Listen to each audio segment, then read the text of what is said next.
পরীক্ষার আগের রাত। জ্যোতির চোখে ঘুম নেই, বুকের ভেতর অজানা ভয়।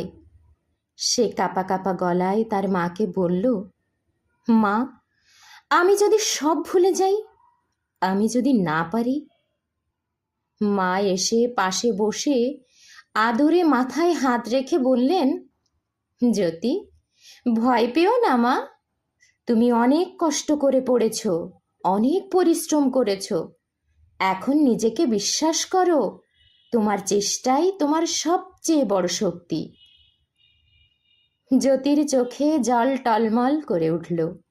মা আবার বললেন, হার জিত বড় কথা নয়, মন দিয়ে লিখো, ভয় নয়, সাহসে জিতবে।